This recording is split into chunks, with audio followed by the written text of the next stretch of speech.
Friends ఎలా ఉన్నారు? బాగున్నారా? నేను బాగున్నాను. మీరు అందరూ చాలా చాలా బాగున్నారండి. ఒక 15 కాయలు తీసుకున్నాను. ఆవకాయలాగా పెడదామని తీసుకుని వీటి కూడా సేమ్ ఇలాగే పచ్చి దీన్ని కూడా శుభ్రం కడిగి తుడిచేసుకొని గాలికి ఆరపెట్టేసుకోవాలి. ఆరపెట్టుకుని కొంచెం ఘాట్లు పెట్టేసుకోవాలండి. దీనికి కూడా ఇలాగా దీనికి కూడా ఇలాగా ఇలా ఘాట్లు పెట్టేసుకోవాలి. ఘాట్లు పెట్టుకొని ఇలా 15 కాయలకి ఘాట్లు పెట్టేసుకునండి. ఇప్పుడు దీనికి మనం ఇందాక ఉసిరావకాయ చేద్దాం అనుకుని ఉసిరికాయకి ఘాట్లు పెట్టాను కదండి. ఇప్పుడు స్టవ్ అంటించేసి మూకుడు పెట్టేస్తున్నాను నేను.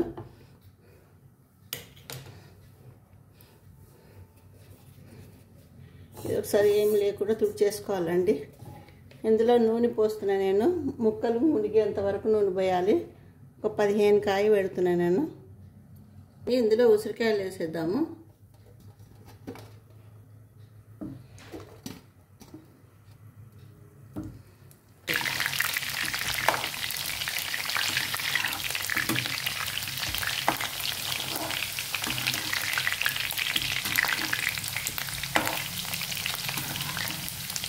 నూనెలో వేయించడం వల్ల ఉసిరికాయ ముక్క ఏమవుతుందంటే మన ఉప్పు కారము ఈ పొడులు ఇవన్నీ దానికి లోపలికి పీల్చుకుంటుందని ఉసిరికాయ.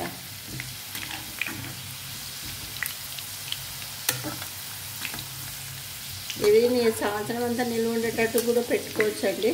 మా ఇంట్లో ఎవరు ఎక్కువ తినాలని నేను నా మటుకే పెట్టుకుంటున్నాను.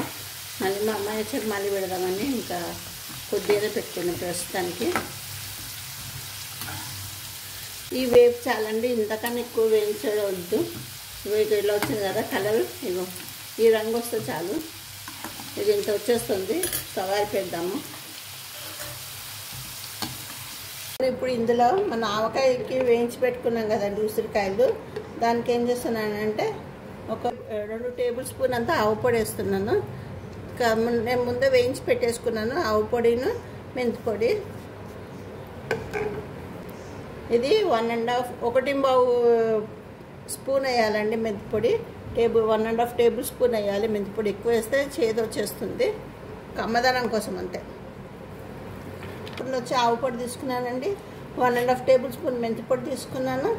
ఒక గ్లాస్కి గ్లాస్లో సగానికన్నా కొంచెం ఒక 1/4 ఇంచ్ అంతా ఉప్పు, అంటే మ్యాక్సిమం ఒక 6 టేబుల్ స్పూన్ అంతా సాల్ట్ తీసుకున్నాను.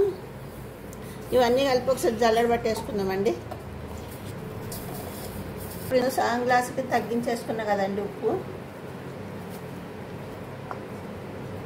ఈ కారం జల్లెడ పట్టుకోకర్లేదండి, ఫ్రెష్గానే ఉంది ఇది.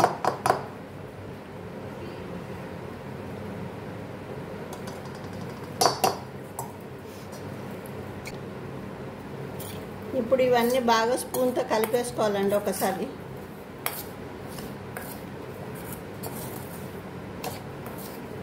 ఈ నూనెలో కూడా వేస్తున్నా అండి, పచ్చిమిరపకాయ వేస్తున్నా. నూనె కాచి చల్లార్చిన నూనెలో కూడా కొద్దిగా ఇంగు వేసుకున్నానండి. ఇందులో కూడా నేను ఇంగు వేసేసుకున్నాను. ఉప్పు కారము ఆవు పొడి ఇవన్నీ కలిపాను కదా, ఇందులో కూడా వేసుకున్నా. ఇప్పుడు వేయించి పెట్టుకున్నాం కదా ఉసిరికాయలు, అవి వేసి కలిపేసుకోవాలి.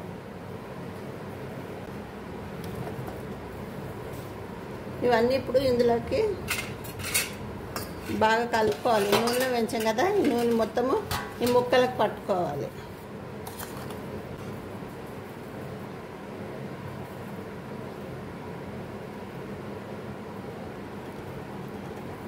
ఇదంతా నూనె లాగేస్తుందండి, మీరు కంగారు పడకండి ఇంత నూనె ఎక్కువైపోయిందని. పప్పు ఉంటుంది కదా, ఆ నూనెపప్పు నూనె వాడానండి పచ్చళ్ళకి. పల్లి నూనె నువ్వుపప్పు నూనె వాడితే మంచి రుచి ఉంటుంది, సంవత్సరాల తరబడి నిల్వ ఉంటుంది. ఇప్పుడు దీన్ని ఒకసారి ఇలా కలిపేసుకోండి. ఒక 4 చెంచాలంత ఆయిల్ వేస్తున్నా అండి. ఇది సరిపోతుందండి. ఇప్పుడు అందులో కొంచెం ఇంగు వేసాను, ఒక 1/2 స్పూన్ అంతా. ఇందులో ఇప్పుడు అన్నీ వేసేసామండి. కొంచెం నూనె సరిపోలేదు అన్నా కదా, నేను ఆ నూనె కూడా కాచి చల్లారి పెట్టుకున్నాను. ఇప్పుడు ఆ నూనె కూడా వేసేస్తున్నా పైనుంచి.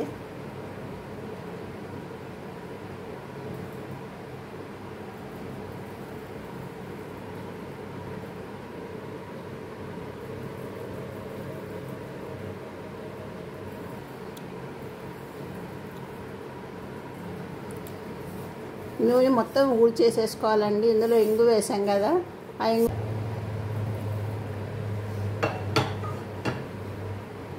ఇప్పుడు ఇది మొత్తం ఒకసారి కలుపుకోవాలండి. నేను ఇందాక ఇందులో పసుపు వేయడం మర్చిపోయాను, ఇప్పుడు వేసాను కొద్దిగా అంతా. ఇంత నూనె ఉందని కంగారు పడకండి, ఇదంతా నూనె పీల్చేస్తుంది ఉసిరికాయ. చూసారా కలర్ ఎంత ఎర్రగా ఉందో, చూస్తుంటేనే నోట్లో నీళ్ళు ఊరుతున్నాయి. బాగుందండి, మంచిగా ఫ్లేవర్ తెలుసు, ఉసిరికాయ ఫ్లేవర్ తెలుస్తుంది. ఉప్పు కారాలు అన్నీ కరెక్ట్ సరిపోయినాయి. ఇది ఇంత మొత్తం తీసేసి ఇట్లా గరిటికి మూత పెట్టేసేసి పక్కన పెట్టేద్దాము. అదే పొద్దున సీసాలకు మార్చేసుకుందాము. ఇంతేనండి, ఇలాగే చేసి పెట్టుకోవాలి. ఇంకా మీకు ఇది మ్యాక్సిమం ఒక 2-3 నెలల పైనే వస్తుంది. మీకు కూడా ఈ రెసిపీ నచ్చితే అలా మీరు కూడా చేసుకుని తిని ఎలా వచ్చిందో నా కమెంట్ రూపంలో తెలియజేయండి. లైక్ చేయండి, షేర్ చేయండి, సబ్స్క్రైబ్ చేయండి. మరింటి కొత్త వీడియోలతో మేము ముందుకు వస్తాను. సీజన్ వైజ్ కదండి, ఉసిరికాయ తినాలని చెప్పి ఉసిరికాయ పెట్టాను. సరేనండి, ఉంటాను మరి. Bye bye.